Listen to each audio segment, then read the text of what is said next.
மூல எபிரேய வேதம் தானாக் என்று அழைக்கப்படுகிறது, நாட் பைபிள், தானாக். அப்ப யூதர்கள் படிக்கிற அந்த வேதம் எதுனா தானாக். தானாக். அந்த தானாக்க 3 பிரிவா பிரிக்கலாம். தானாக்க 3 பிரிவா பிரிக்கலாம். உங்களுக்கு கஷ்டமா இருந்தா ஜஸ்ட் ட்ரை. இது உங்களுக்கு தேவையில்லைன்னு யாருமே எதுவுமே நினைக்க கூடாது. இது நமக்கு தேவையில்லை அப்படின்னு. இது உங்களுக்கு இன்னைக்கு தேவையில்லாத இருக்கலாம், நாளைக்கு உங்க பிள்ளைங்களுக்கு சொல்றதுக்கு இது இன்னைக்கு தேவைப்படுது. யாருக்கோ நீங்க சொல்றதுக்கு இது உங்களுக்கு தேவையா இருக்கும். எல்லாமே ஈச் அண்ட் எவ்ரிதிங் இன்னைக்கு நீங்க படிக்கிற எல்லாமே உங்க லைஃப் லாங் இன்ஸ்ட்ருமெண்ட். அதனால மேக்சிமம் எவ்வளோ ரிசீவ் பண்ண முடியுமோ அவ்வளோ ரிசீவ் பண்ணீங்க. தானாக் அத 3 பிரிவா பிரிக்கலாம். அந்த தானாக்க தோரா, நெபீம், கெத்துபீம் அப்படின்னு. இந்த தோரா அப்படின்றது இன்னைக்கு யூதர்களை யாரை பார்த்தாலும் நீங்க சொன்னீங்கன்னா புரிஞ்சிடும். நமக்கு தோரான்ற வேர்டு தெரியும். தோரா அப்படின்னா இந்த 5 புஸ்தகம் தான் தோரா. ஆதியாகமும், யாத்திராகமும், லேவியராகும், எண்ணாகும், உபாகமும். தோரா. அவங்க அந்த தோராக்கு கொடுக்கிற மதிப்பு ரொம்ப அதிகம்.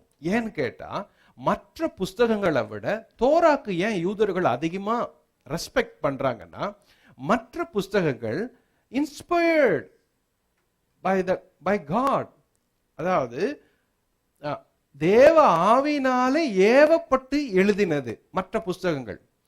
இந்த 5 புஸ்தகங்கள் தோரா, ஆதியாகும், யாத்திராகும், லேவியராகும், எண்ணாகும், உபாகம், இந்த 5ம் தேவன் நேரா மோசே கிட்ட டைரக்டா பேசுனது.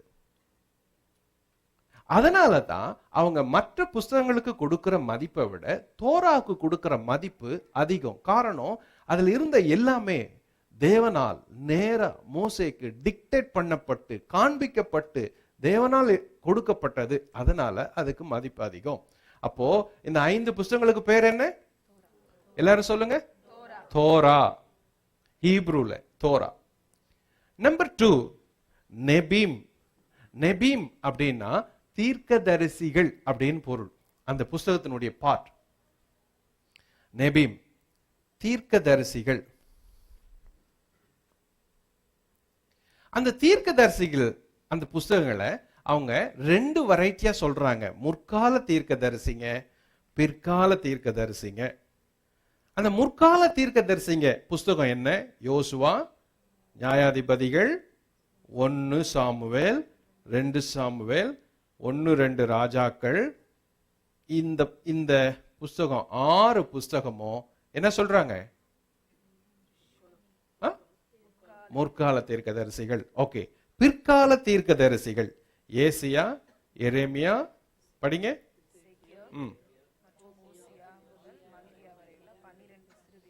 இவங்க இந்த 12 பிற்கால தீர்க்கதரிசிகள்.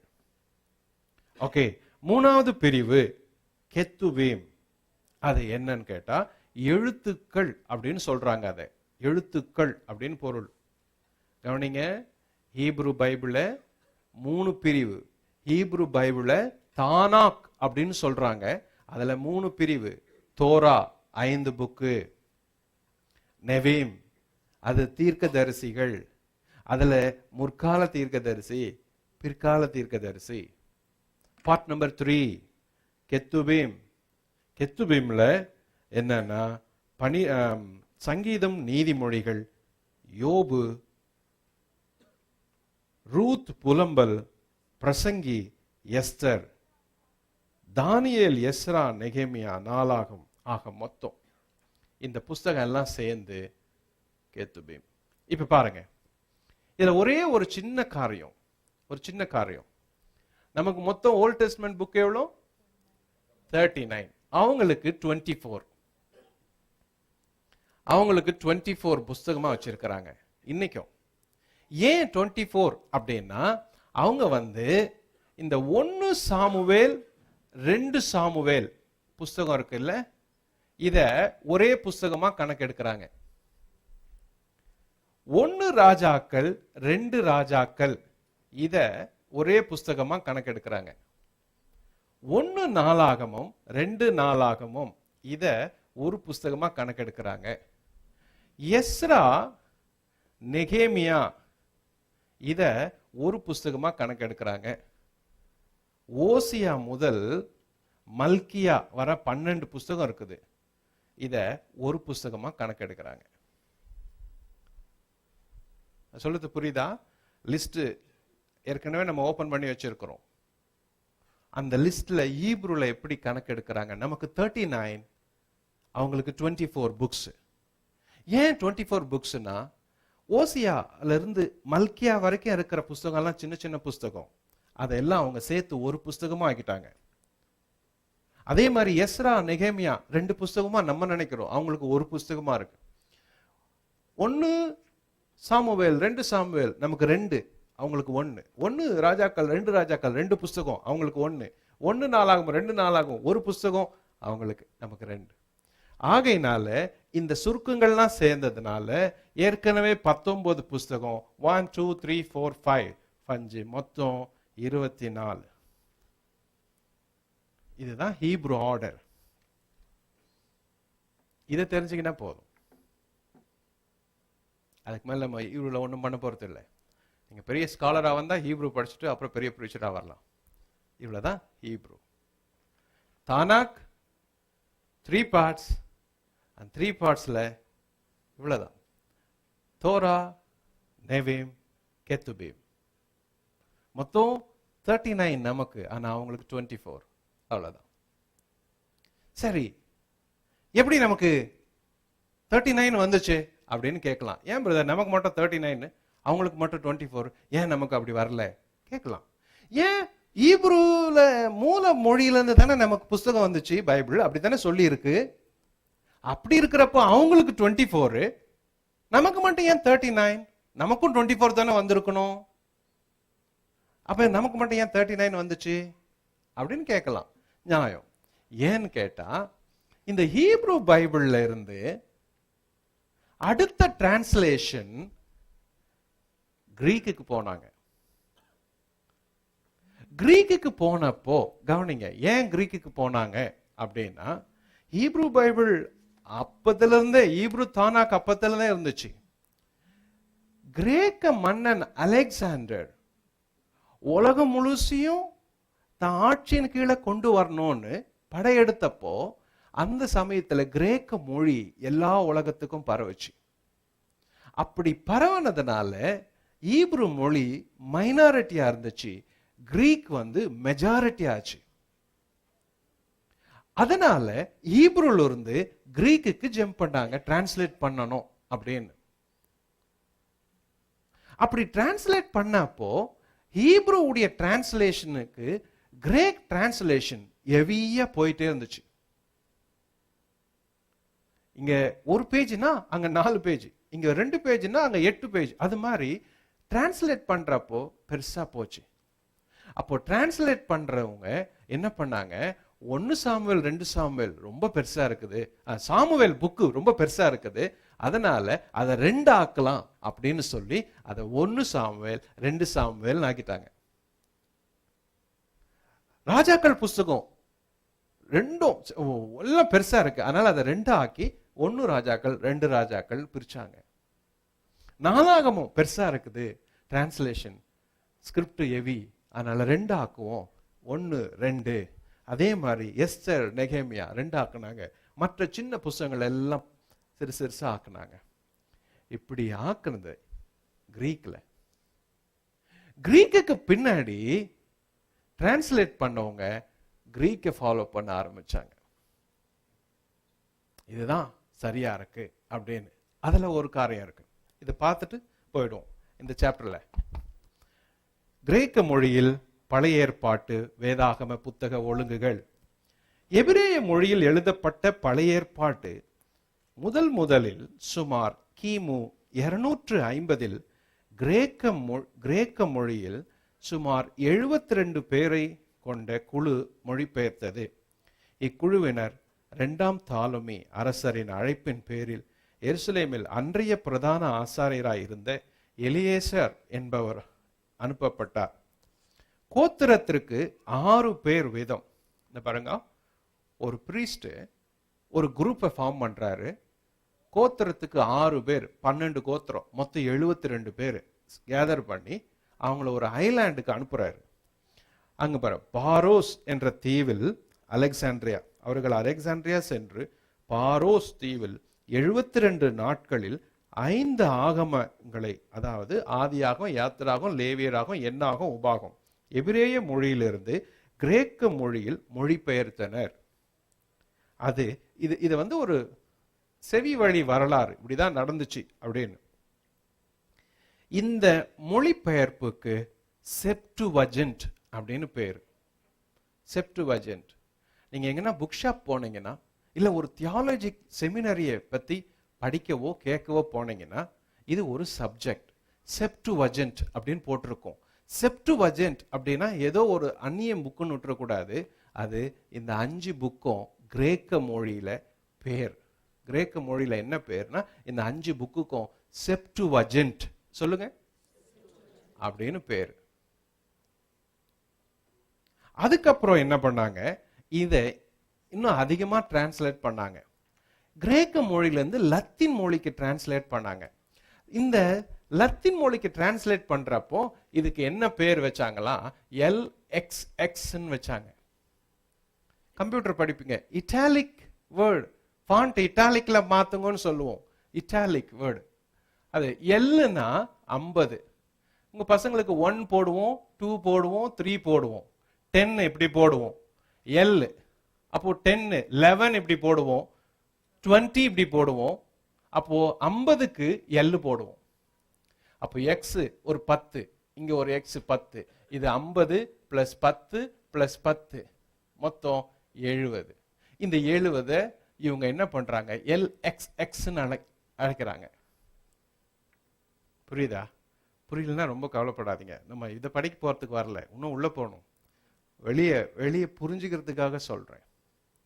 இதான் கிரீக், லத்தீன், அவ்வளவுதான். இப்ப இன்னொன்னு பிரதர், கேத்தலிக் புக்ல, கேத்தலிக் பைபிள்ல அப்போக்ராபா அப்படின்னு சொல்றாங்க. அது என்ன?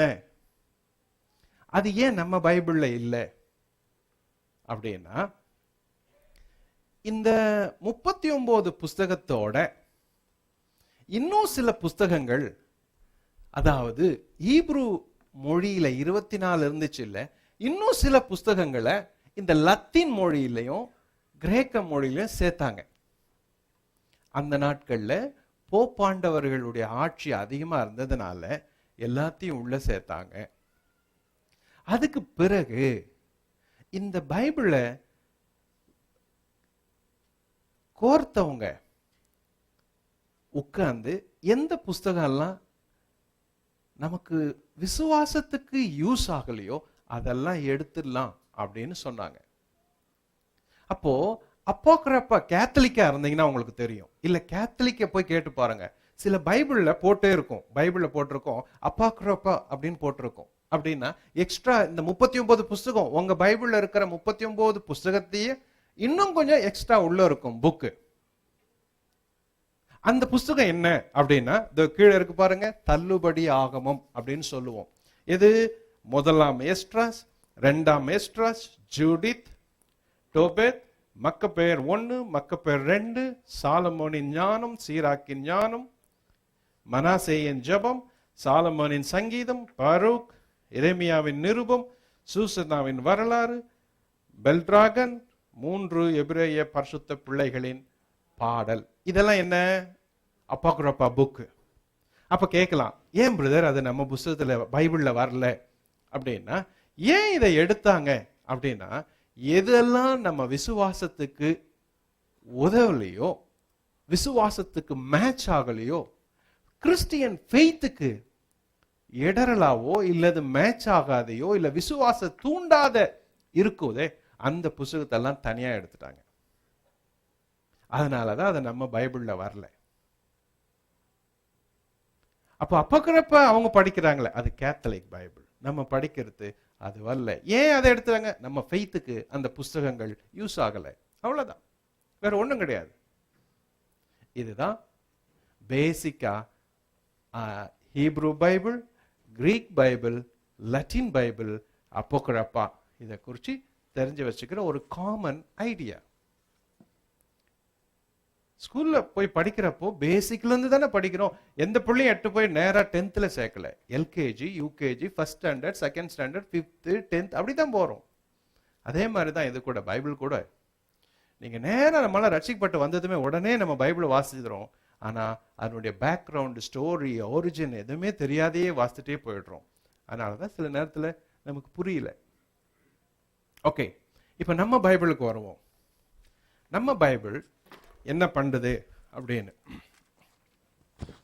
பாருங்க. நம்ம பைபிள்ல எத்தனை பிரிவா நம்ம பைபிள்ல பிரிக்கலாம்? நம்பர் 1, பிரமாணங்கள். நம்ம பைபிள்ல மொத்த புஸ்தகங்கள் 39ன்னு போட்டுங்க. மொத்த புஸ்தகங்கள் 39.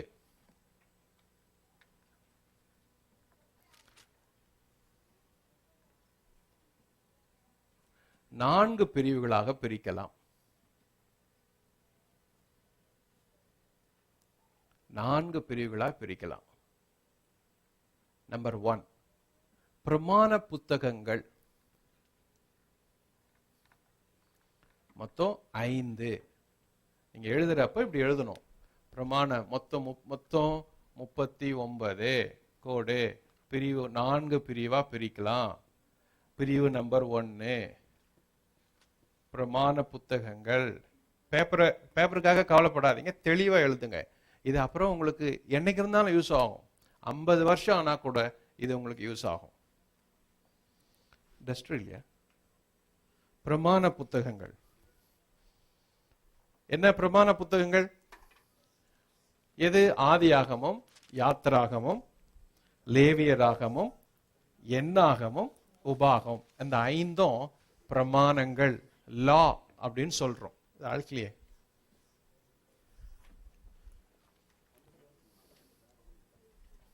ஓகே. பிரிவு நம்பர் 2, சரித்திர புத்தகங்கள். சரித்திர புத்தகங்கள்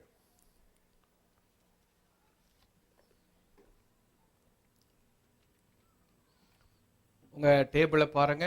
உங்க டைம் லிஸ்ட் பாருங்க. சரித்திர புத்தகங்கள். நோ பேப்பர் லிஸ்ட், உங்க பைபிள் லிஸ்ட், பைபிள்ல இருக்கிற லிஸ்ட் பாருங்க. கண்கள் பார்க்கணும். உபாகம் அடுத்தது என்ன இருக்கு? படிங்க. யோசுவா, ம் ம் ம் ம் ம் ம் யோபு வரைக்கும் சரித்திர புஸ்தகங்கள். யோபு வரைக்கும் சரித்திர புஸ்தகங்கள். மொத்தம் எத்தனை?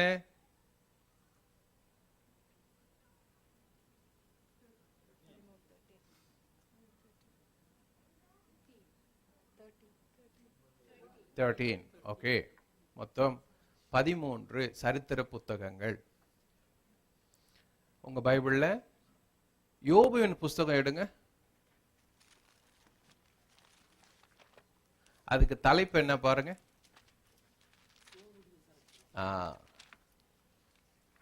புரியுதா?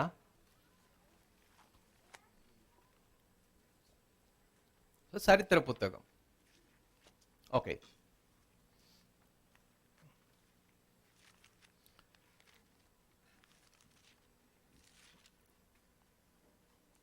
அது கவிதை புத்தகங்கள். பார்ட் நம்பர் 3, கவிதை புத்தகங்கள்.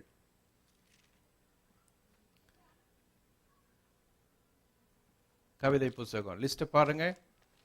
சங்கீதம், நீதிமொழிகள், பிரசங்கி, உன்னத பாட்டு, கவிதை புத்தகங்கள். சிலர் புலம்பலை அதில் சேர்க்கிறாங்க, சிலர் சேர்க்கல. மொத்த கவிதை புத்தகம் எத்தனை? 1 2 3 4 5 உன்னத பாட்டோட சேர்த்து 5. சாரி 4. யாருமே பதில் சொல்ல. சங்கீதம், நீதிமொழிகள், பிரசங்கி, உன்னத பாட்டு 4. ஓகே, நெக்ஸ்ட் பார்ட் நம்பர் 4, தீர்க்க தரிசன புஸ்தகங்கள். ஏசியா முதல் மல்கியா வரை எத்தனை?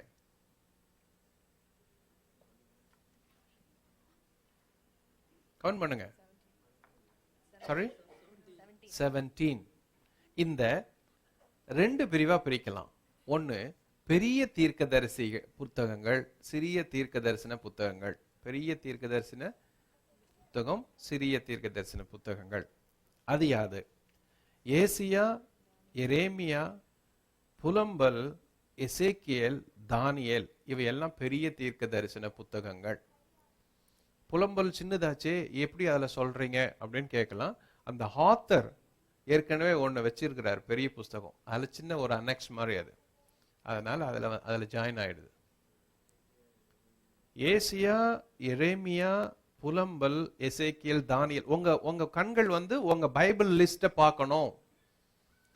நான் சொல்றத கேட்டு மட்டும் எழுதாதீங்க. சிறிய தீர்க்க தரிசன புத்தகங்கள்,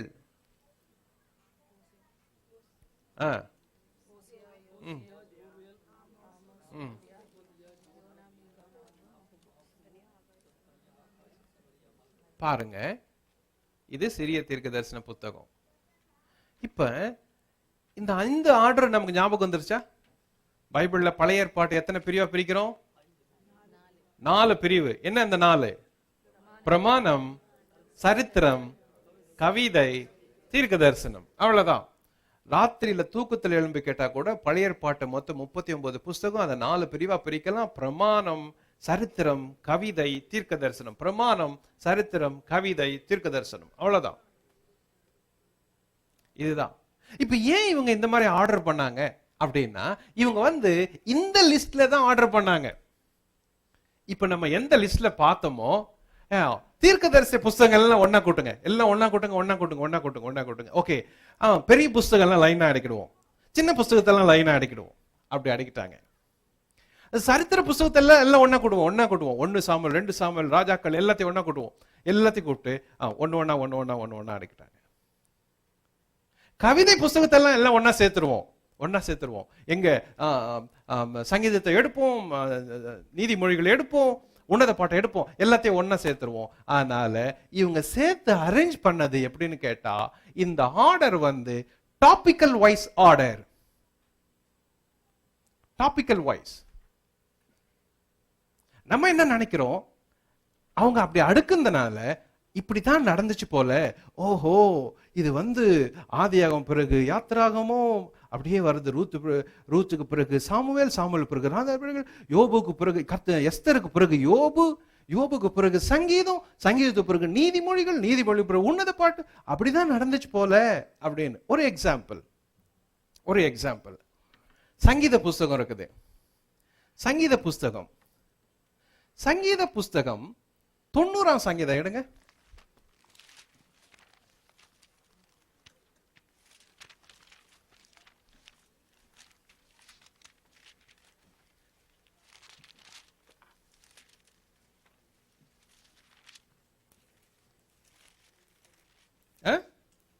எடுத்தீங்களா? 90ஆம் சங்கீதம் வந்துச்சா? 90ஆம் சங்கீதம். அதுக்கப்புறம் 91ஆம் சங்கீதம். 91 இல்ல, 101ஆம் சங்கீதம். ஆச்சா? இப்ப பாருங்க, 90ஆம் சங்கீதத்தின் தலைப்பு என்ன பாருங்க. 101ஆம் சங்கீதத்தினுடைய தலைப்பு என்ன பாருங்க. இது என்ன? மோசே ஜெபம் பண்ணது எங்க? தாவீது ஜெபம் பண்ணது எங்க? சங்கீதம் எழுதுனது எங்க? அப்ப மோசே அங்க ஜெபம் பண்ண சங்கீதத்தை எடுத்துட்டு இங்க இன்செர்ட் பண்றாங்களே. இங்க இன்செர்ட் பண்ண காரணம் என்ன? ஏன் அது மோசேயின் புத்தகத்துல போல? ஆதியாகமத்திலயோ, யாத்திராகமத்திலயோ, லேவியராகமத்திலயோ, என்னாகமத்திலயோ, உபாகமத்திலயோ போவாத ஏன் இங்க வந்துச்சுன்னா, இது சங்கீதம், கவிதை. அதனால அவங்க அங்க இருந்து எல்லாத்தையும் செலக்ட் பண்ணி எல்லாத்தையும் ஒரே புக் ஆக்குனாங்க. அது சங்கீதம். சங்கீதத்தெல்லாம் ஒன்னாக்கு, எங்க இருந்தாலும் பரவாயில்ல, எல்லாத்தையும் ஒன்னாக்கிட்டு அப்ப சங்கீதம் ஒரே புக் ஆயிடுச்சு. நம்ம நினைக்கிறோம் சங்கீதம் 150 சங்கீதமும் தாவீது தான் எழுதினாரு அப்படின்னு. தாவீது 150 சங்கீதத்தை எழுதல. அதுல ஏறக்குறைய ஒரு 5 ரைட்டர்ஸ் உள்ள இருக்கிறாங்க. தாவீது எழுதுறது 73 சங்கீதம். மீதி கொஞ்சம் ஆசாப் அப்படின்ற ஒருத்தன். ஆசாப் யாருன்னா தாவீதினுடைய அரண்மனையில தேவாலயத்துல பெரிய மியூசிக் டீம் டைரக்டர்.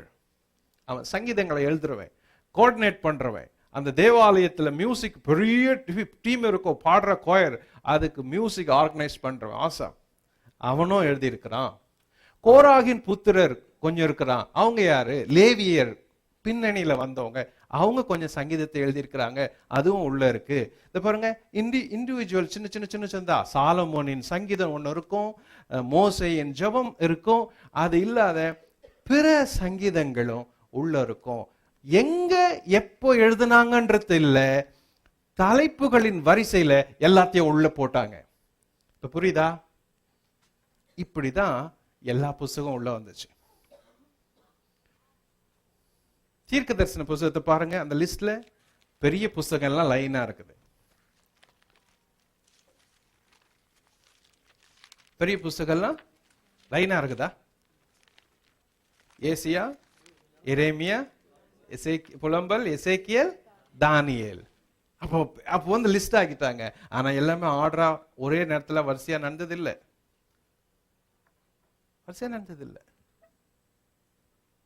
ஓசியால இருந்து மல்கியா வரைக்கும் நம்ம என்ன நினைக்கிறோம்? இந்த ஏசியா, எரேமியா, எசேக்கியேல், புலம்பல், தானியேல், ஓசியா டு மல்கியா, இதெல்லாம் தனித்தனியா வரிசையா ஒழுங்கா நடந்துச்சுன்னு நினைக்கிறோம். ஆனா இந்த முழு புஸ்தகங்களும் எங்க நடந்துச்சுன்னா, இது ஏற்கனவே ராஜாக்களுடைய சம்பவத்துல நடந்த புஸ்தகங்கள். இந்த முழு புஸ்தகத்தினுடைய சம்பவங்கள் ராஜாக்கள் புஸ்தகங்களோட நடந்த சம்பவங்கள். அங்க நடந்துச்சு. இவங்க அங்க அதை என்க்ளோஸ் பண்ணணும், அங்க பண்ணாத தனியா இங்க போட்டாங்க. காரணம் என்னன்னா, டாபிக் வைஸ்ல அரேஞ்ச் பண்ணாங்க, நமக்கு புரியும்ன்றதுக்காக. இது பைபிள் தெரிஞ்சிக்க படிக்கிறதுக்கு ஒரு பார்ட். ஆனா நீங்க பெஸ்ட் பைபிள் ரீடர், நல்ல பைபிள் படிக்கணும், டீப்பா படிக்கணும், ரொம்ப தெரிஞ்சுக்கணும்னா நீங்க உங்க மெத்தட, பைபிள் படிக்கிற மெத்தட மாத்தி படிக்கணும். அதுதான் இன்னைக்கு படிக்கிறோம். ஓகே, இப்போ சரி பிரதர், இவ்வளவு நாள் இந்த ஆர்டர்ல தான் படிச்சோம், அப்போ எப்படி இனிமே தெரிஞ்சு படிக்கணும் அப்படின்னா, அதுக்கு நமக்கு தெரிய வேண்டியது, இப்ப லிஸ்ட் தெரிஞ்சிருச்சு, இப்ப தெரிஞ்சுக்க வேண்டியது என்னன்னா ஹிஸ்டரி தெரியணும். ஹிஸ்டரி தெரிஞ்சிருச்சுன்னா எந்த புஸ்தகம் என்ன சொல்லுது, அது எங்க வருது அப்படின்னு உங்களுக்கு புரிஞ்சிடும். அது புரிஞ்சிருச்சுன்னா நீங்க தனிமையா சரி எப்ப பைபிள் படிச்சாலும் உங்க மைண்ட்ல புரிஞ்சு படிப்பீங்க. அந்த புரிஞ்சு படிக்கிறது சிலருக்கு வரவே வராது. ஏன்னா அப்படியே ஓரலா விடுவாங்க. ரன்னிங் ரீடிங் வந்து எதுக்கும் யூஸ் ஆகாது. புரிஞ்சு படிச்சீங்கன்னா அது உங்களை பெரிய ஆளா ஆக்கிடும், பெஸ்ட் ப்ரீச்சர் ஆக்கிடும், உங்களை நல்ல டீச்சர் ஆக்கிடும், நீங்க மற்றவங்களுக்கு கத்துக் கொடுக்குறவங்களா மாறிடுவீங்க. அதனால இன்னைக்கு என்னன்னா, உங்க கண்களை நான் திறந்து விட்டுருவேன், அவ்வளவுதான். ஆனா இனிமே நீங்க அதன்படி புரிஞ்சு படிச்சீங்கன்னா அது உங்களுக்கு ஈஸியா இருக்கும். எத்தனையோ முறை கவர் டு கவர் நான் பைபிளை முடிச்சேன். புரியாத, யாரும் சொல்லி கொடுக்காத நாட்கள்ல நானா உட்கார்ந்து படிச்சு முடிச்சேன். பைபிளை ஒரு முறை படிக்கணும்னா 1 மாசத்துல முடிக்கலாம். ஒரு முறை கவர் டு கவர் உங்களால படிச்சு ஒரே மாசத்துல முடிக்க முடியும். ஒரு நியூ டெஸ்டமெண்ட்டை ரொம்ப ஃபாஸ்டா படிச்சா 1 வீக்ல முடிக்கலாம். ஃபாஸ்டா முடிக்கலாம். அது வந்து சாத்தியம். அப்ப என்னன்னா, அதுக்கு நீங்க அந்த அளவுக்கு படிக்கக்கூடிய அந்த ஜீல் உள்ள இருக்கணும். நான் பல மாசத்துல உட்கார்ந்து 1 இயர் ஃபுல்லா காலையில இருந்து நைட் வரைக்கும் வெறும் பைபிளையே படிச்சு 1 வருஷம் செலவு பண்ணேன். வேற எதுவுமே இல்லை, அந்த அளவுக்கு வெறி பிடிச்சு படிச்சேன். ஆனா இன்னைக்கு நான் உங்களுக்கு சொல்லி கொடுக்குற மாதிரி எனக்கு அன்னைக்கு யாருன்னா சொல்லி கொடுத்துருந்தாங்கன்னா நான் இன்னும் பெஸ்டா படிச்சிருந்திருப்பேன். அன்னைக்கு யாரும் இது மாதிரி சொல்லி கொடுக்கல. பக்தியில, தேவன் பேர்ல இருக்கிற தாகத்துல தேவன் பேர்ல இருக்கிற அந்த அன்புல அன்னைக்கு உட்கார்ந்து கண் முடிச்சு படிச்சேன். ஆனா இன்னைக்கு படிக்கிறப்போ இன்பமா இருக்குது. ஏன்னா ஒவ்வொன்றும் புதுசா இருக்குது. ஏன்னா அன்னைக்கு படிச்ச அப்போ வெறும் பக்தியில படிச்சேன், இன்னைக்கு புரிஞ்சு படிக்கிறேன்.